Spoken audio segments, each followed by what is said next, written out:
Bonjour à tous. Fanny, merci d'ouvrir ta caméra et ton micro pour que tu puisses. Voilà, bonjour Fanny.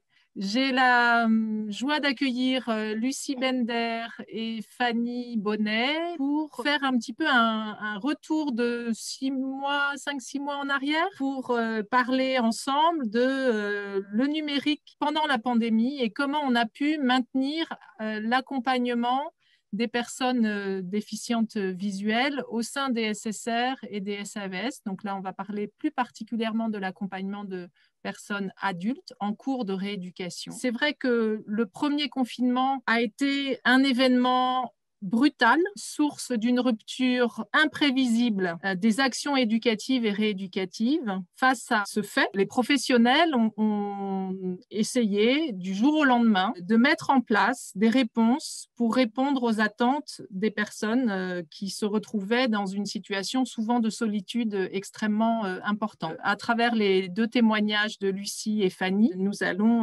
revenir sur cette période particulière qui se prolonge partiellement en ce moment.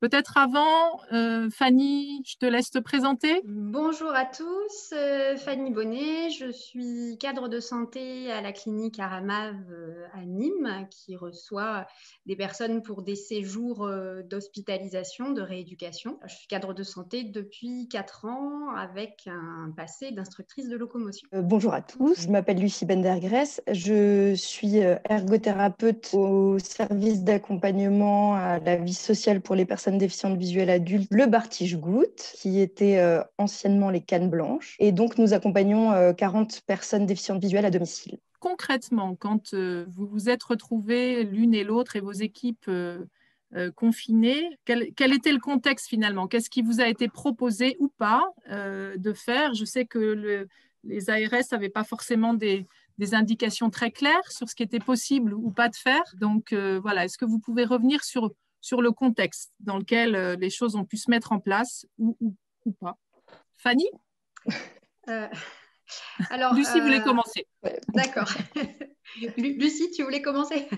Non, ça va. Vas-y. Donc, en ce qui nous concerne, effectivement, tu as raison, Bénédicte. On s'est retrouvés le jour de la consigne de confinement sans consigne spécifique liée à notre activité. Notre choix a été celui de la sécurité et il s'est avéré être le bon. Donc, toutes les personnes qui étaient hospitalisées à la Ramav ont regagné leur domicile et donc on a interrompu notre activité. Donc, du point de vue du contexte et de la réglementation, on était fermé et notre activité de soins était totalement interrompue. Et notre activité de soins était totalement interrompue. Initialement sur des missions autres que les soins envers nos patients. Voilà. Donc on avait planifié un certain nombre de tâches liées à la démarche qualité, à des rédactions, mais pas le soin. Donc en fait, ce qui est intéressant de voir, c'est comment finalement, au fur et à mesure, la nécessité s'est imposée à nous,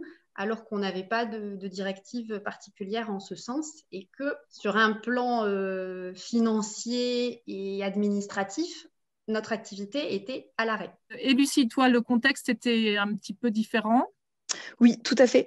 En fait, donc l'activité du SAVS, elle s'est arrêtée d'un point de vue rééducation, réadaptation ou quasi arrêtée. Et il se trouve que, donc je disais tout à l'heure que depuis janvier, l'association qui était anciennement les Cannes Blanches, donc le SAVS était anciennement les Cannes Blanches, est devenue le Bartige-Goutte qui au départ est un EHPAD. Et par rapport aux besoins de personnel dans l'EHPAD, on nous a demandé donc le personnel du SAVS d'intervenir si possible pour aider au niveau de l'EHPAD. Et donc ça voulait dire pas du tout dans sa compétence, mais par exemple à la distribution des repas ou encore à la lingerie. Donc on a fait ça 3 jours par semaine et pendant tout le confinement. Et les 2 derniers jours, là, on a intervenu au niveau du SAVS, mais d'une autre manière. C'est-à-dire que notre chef de service nous a demandé d'être présente et de garder un lien social avec les gens, donc par contact téléphonique principalement, pour savoir s'il y avait des besoins. Les besoins que vous avez pu… Alors, Fanny, puisqu'il y avait un arrêt total, qu'est-ce qui a fait que finalement, le lien s'est retissé avec les, je ne sais pas comment vous les appelez, les patients,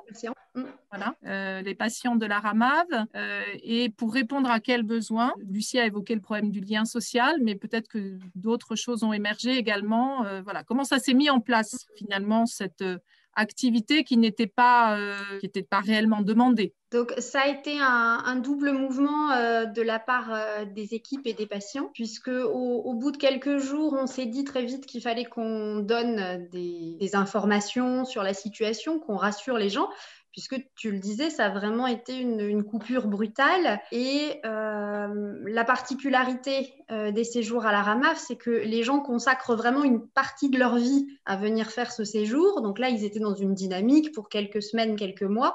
Et cette dynamique, d'un coup, elle s'est arrêtée avec pour eux la peur de est-ce que ça va reprendre, quand est-ce que ça va reprendre. Donc c'était particulièrement difficile. Donc voilà, dans un premier temps, nous, on a transmis quelques informations de liens. Ça a été notamment l'initiative des assistantes sociales ou des éducatrices spécialisées. Et puis c'est voilà, à partir de là, qu'on s'est rendu compte qu'on allait avoir besoin de mettre en place autre chose. Et puis de la part des équipes elles-mêmes qui disaient, bon, on travaille, et même si cette occasion de réfléchir sur nos pratiques et de travailler différemment est la bienvenue, le besoin d'utilité sociale et de réponse aux besoins des usagers était tel que voilà, il y a eu les deux mouvements. Donc, essentiellement, on reparlera de l'organisation plus tard, mais sur le fond, le besoin principal était vraiment un besoin de lien avec nous, hein, comme je disais, pour garder le fil et savoir que oui, la rééducation allait reprendre et pouvoir continuer à en parler, à la faire vivre. Un besoin de soutien face à la situation de confinement et aux inquiétudes sanitaires. Et donc ensuite, c'est sur ce premier besoin de lien qu'on a pu éventuellement travailler quelques éléments ponctuels, mais c'était l'élément de démarrage. Puisqu'on parle du numérique, quels sont les outils qui, dans une première intention, vous avez utilisés? Lucie, tu parlais plutôt du téléphone. Après, est-ce que d'autres outils sont venus un peu spontanément vous aider à maintenir ce lien? Et autre question, les besoins, comment ont-ils évolué? Lucie, peut-être? Oui, ouais. En fait, ouais. Déjà par rapport aux besoins, c'est vrai que de notre côté, on a aussi eu le lien social qui était prédominant. Par contre, donc ça veut dire que moi, je proposais pas d'ergothérapie aux gens. Donc voilà, donc il n'y avait pas idée de faire des séances ou même de pouvoir essayer de mettre quelque chose en place. Et finalement, à travers le lien social qui s'est mis en place, moi, je me suis rendu compte que les gens avaient besoin d'être écoutés, mais aussi qu'on puisse leur donner des nouvelles. Donc, c'était des nouvelles de comment ça se passe au niveau de l'association. Et là, je rejoins Fanny par rapport à l'importance d'être en lien avec les professionnels du SAVS, mais aussi comment ça se passe à l'extérieur, parce que pour le coup, on sortait quand même un petit peu et eux étaient complètement confinés. Et du coup, les gens qui étaient en lien avec eux étaient des gens qui étaient aussi pour la plupart confinés. Donc, savoir comment ça se passait à l'extérieur par rapport au Covid. Et petit à petit, d'autres difficultés ont été mises en avant. Et alors là, il y avait des besoins au niveau de la livraison de courses. Donc, des gens se sont rendus compte que ça existait. Et donc, savoir comment ça pouvait être mis en place. Alors, c'était apporter des notions de est-ce qu'on peut les contacter par mail, est-ce qu'on peut les appeler, dans quel territoire est-ce qu'ils peuvent venir. Après, ça voulait aussi dire pouvoir gérer, enfin, leur apporter les informations sur le temps d'attente, puisque le temps d'attente de réception des courses devenait long, par exemple. Après, il y avait aussi l'aide aux devoirs. Donc, des adultes qui se retrouvaient seuls avec leurs enfants et qui devaient essayer d'apporter une réponse à la réalisation des devoirs de leurs enfants. Et donc, la complexité d'avoir accès à tout ce qui était informatique pour les accompagner là-dedans. Ensuite, il y avait toute une partie administrative, comment remplir leurs papiers ou comment faire en sorte que les aidants qui, généralement, pouvaient remplir leurs papiers puissent venir chez eux ou peut-être le faire à distance. Ou alors, savoir comment ça allait se passer au niveau des démarches qui se terminaient. Par exemple, si une AAH se terminait ou alors dans le cadre d'une PCH aide technique de réaliser des essais alors que, je sais pas, 3 semaines après, ils devaient avoir envoyé des devis et que du coup, les boutiques étant fermées, c'était pas possible de réaliser les décès sur place ou à domicile. Après, il y avait des difficultés du style garde alternée d'enfants, donc des adultes qui pouvaient pas voir leurs enfants. Donc là, c'était plutôt être capable de les écouter. Ensuite, il y avait au tout début le fait de remplir les attestations. Donc ça, c'était vraiment compliqué. Donc pour les personnes isolées ou qui n'avaient pas d'imprimante et ensuite après de pouvoir écrire sur les papiers. Donc là, on sortait, c'est-à-dire que moi, j'imprimais une 20aine de papiers, je les pré-remplissais pour la personne et puis on faisait en sorte qu'elle puisse écrire un horaire derrière, par exemple, ou gribouiller une date. Et voilà. Et donc, j'allais à domicile, je les mettais dans la boîte aux lettres et je repartais.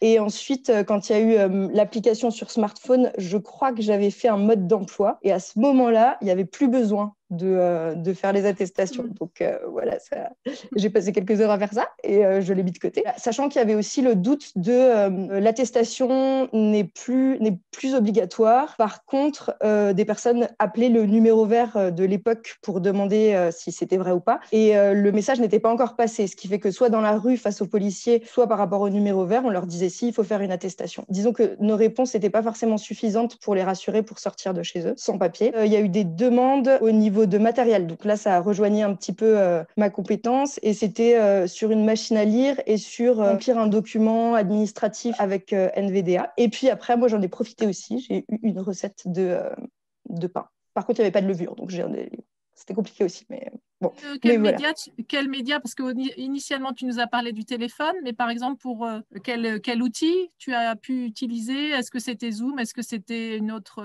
système de visio? Est-ce qu'il a fallu aussi éventuellement aider les personnes à se saisir de ces outils? Alors, pour ma part, c'était le téléphone avec un téléphone portable avec le haut-parleur et FaceTime. Donc, j'ai eu un retour vidéo pas très bien cadré. Donc, ça me permettait moyennement d'avoir un aperçu de ce qui se passait au niveau de la personne. Et je ne suis pas allée plus loin. Et j'avoue qu'à l'époque, je connaissais pas du tout le Zoom, Discord ou tout ce qui permet d'être en lien avec... Si, Skype, mais j'étais pas habituée à l'utiliser. Et les gens qui avaient des demandes d'un point de vue manipulation n'étaient pas non plus habitués à l'utiliser, il me semble. Donc, rien que dans mon discours, de mon côté, je proposais pas spécifiquement ça. Je me disais, bon, il y a besoin de liens, on va essayer de faire les choses par téléphone. De votre côté, à la fois les besoins et à la fois les outils? Peut-être commencer par les outils, justement, pour faire le lien avec Lucie. De la même manière, on a quand même utilisé à 90% et plus le téléphone, parce que voilà, le besoin initial était un besoin de lien, de nous entendre. Voilà. Et puis aussi parce que, compte tenu de où on se situe dans la chaîne d'acquisition de l'autonomie par rapport à ces outils, on était beaucoup avec des gens qui, dans un premier temps, n'avaient pas accès à de l'informatique, des applications complexes ou innovantes sur la téléphonie. Donc ça a joué aussi. Après, un moyen pas du tout numérique, mais qui a été utilisé, c'est le courrier postal, puisque pour l'envoi d'exercices notamment. Et ensuite, de manière ponctuelle également, une fois que des besoins ont été très identifiés, il y a pu y avoir du travail informatique avec la prise en main à distance de postes informatiques de certaines personnes, voilà, avec des logiciels de prise en main, TeamViewer, etc. Donc, cette identification de besoin, elle est partie donc d'un lien de base, c'est-à-dire vous restez en lien avec l'établissement, représenté par les professions sociales. La psychologue, très vite, a mené également des entretiens psychologiques par téléphone avec les personnes qu'elle suivait. Et c'est elle qui a été un peu motrice pour dire aux professionnels, même si vous avez l'impression de ne pas pouvoir poursuivre votre rééducation pour l'instant. Nous aussi, on était un peu sidérés. Comment faire de la locomotion ou de la VJ quand on n'a pas le patient? Elle nous a vraiment poussé à dire, mais non, il y a quelque chose à faire. Appelez-les, soyez tous en lien. Donc, voilà, et les choses viendront. Donc, on a du coup, à cette phase-là, structuré un petit peu la façon d'intervenir en se disant que pour pas être désorganisé dans notre intervention, chaque personne était appelée chaque semaine, si elle le souhaitait. On a recensé les gens qui souhaitaient maintenir le lien et ceux qui ne le souhaitaient pas pour avoir une base. Et chaque personne était appelée une fois par semaine par une éducatrice et par une infirmière qui, du coup, chacune dans leur domaine faisait vraiment un bilan de la situation sociale, familiale, des besoins et aussi voilà, des besoins et des questions en santé, et qui pouvaient ensuite réorienter vers les différents rééducateurs en fonction des besoins du patient. Et donc, certaines personnes manifestaient le besoin de parler à leur rééducateur, voilà, juste parce que c'était important pour eux en termes de lien, et d'autres des questions plus précises.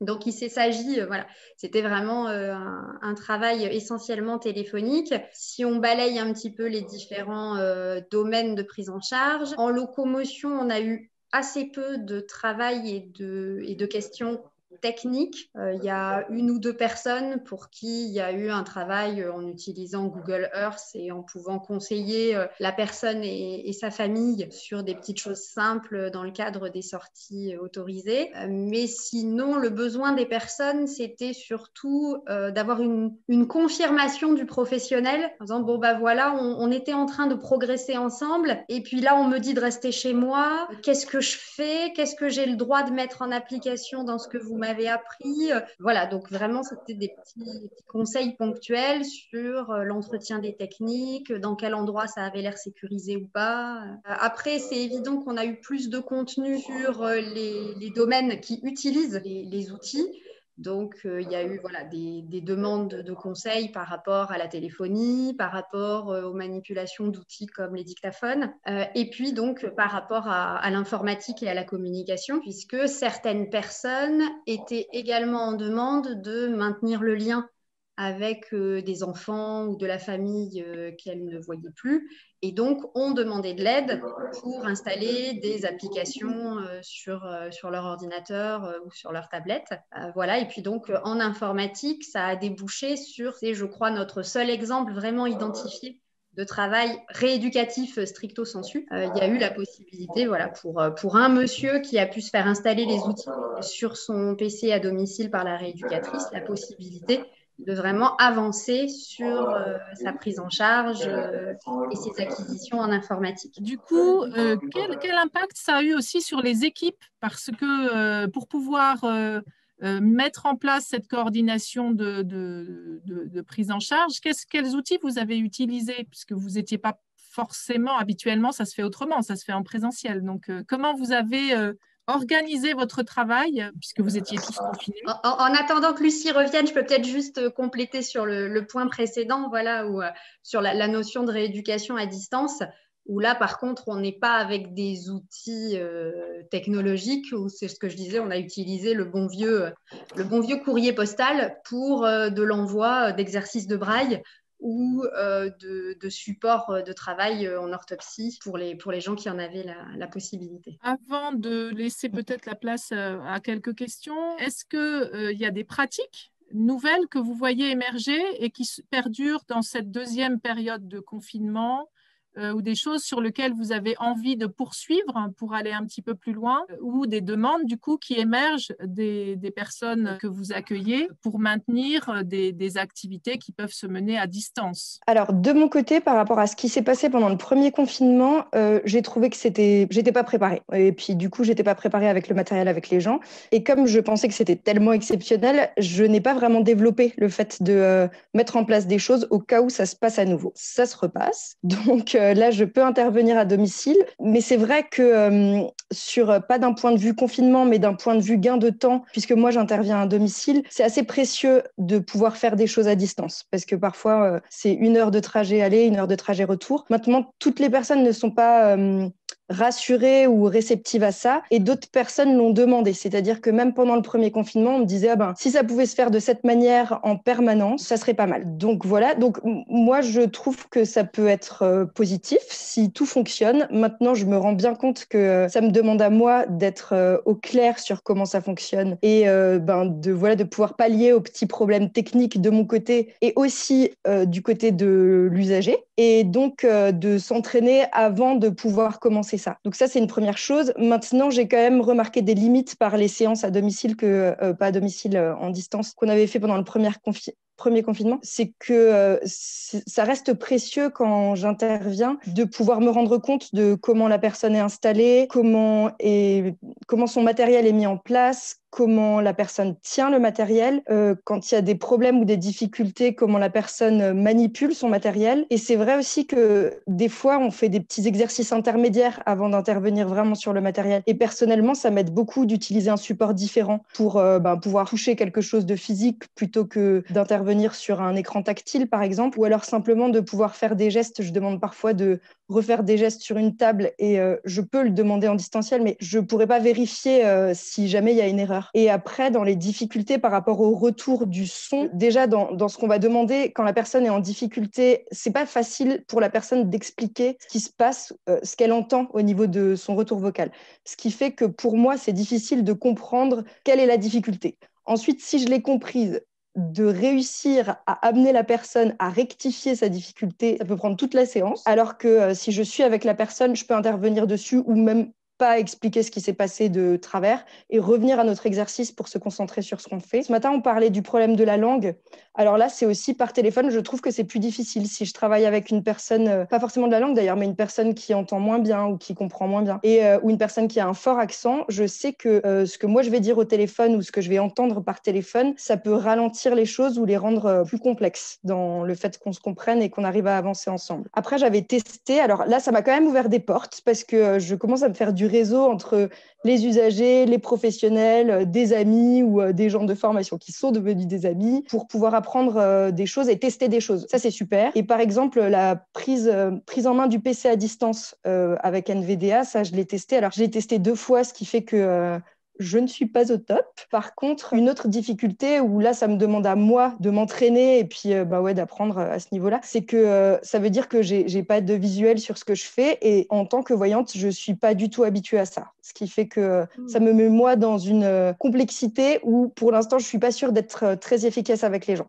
Par contre, pourquoi pas avancer dans ce sens-là. Mais je préfère le présentiel. Par rapport à ces points-là, donc effectivement, à l'heure actuelle, la modification, elle tient plus, nous, aux modifications que ça a permis d'apporter à l'équipe que finalement au travail avec nos patients. Je pense qu'une grande partie d'entre nous ne maîtrisait pas forcément les applications Zoom, Teams, etc., alors que maintenant, c'est usuel de les utiliser, y compris au sein de l'établissement. Actuellement, ça nous permet d'éviter d'être trop nombreux en réunion ou de ne pas respecter les distances. Ça nous permet aussi de mener des formations, CQFD.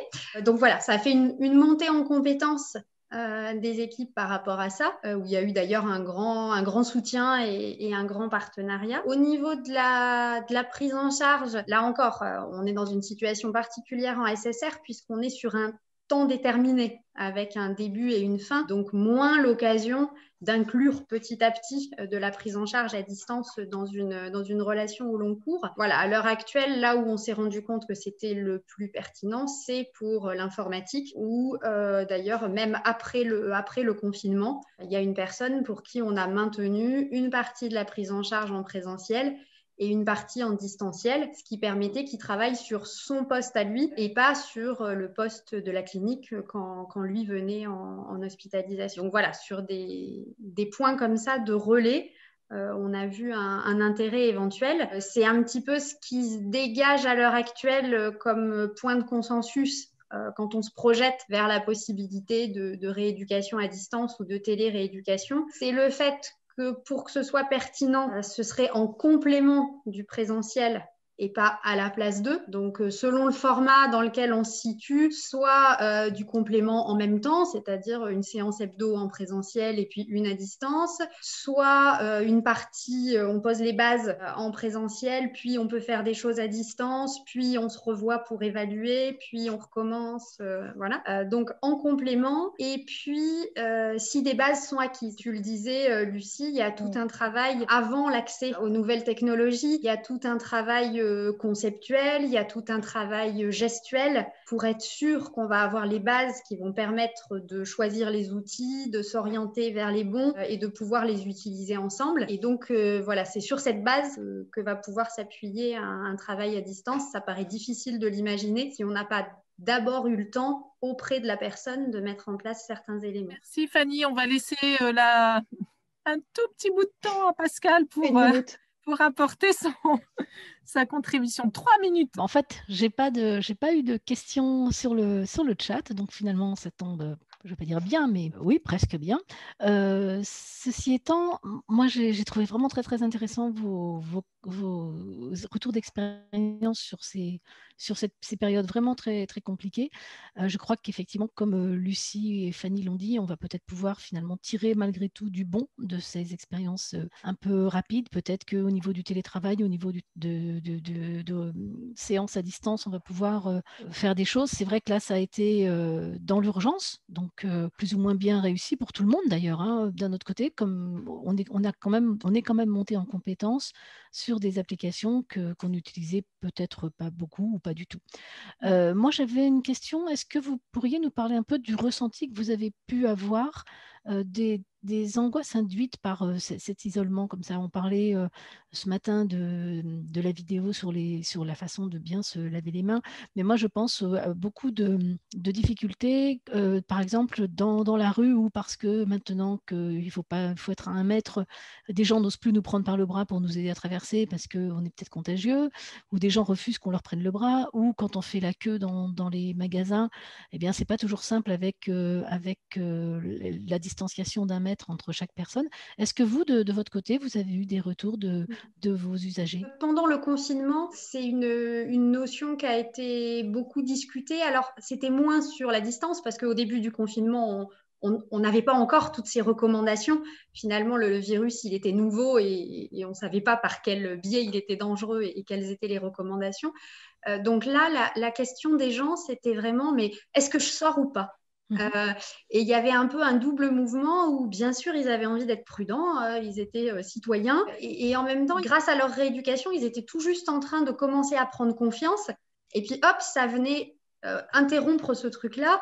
Et donc, voilà, il y avait vis-à-vis de la locomotion de dire, mais qu'est-ce que vous me conseillez? Est-ce que je sors ou pas? Donc là, le travail des professionnels, ça a été au cas par cas, en fonction de chaque personne, de si elle vivait seule ou pas, dans quel type d'environnement, d'essayer de décortiquer avec elle et de voir dans quelle situation la personne allait se lancer ou pas. Est-ce qu'elle pouvait faire un tour sur son trottoir si c'était un quartier calme?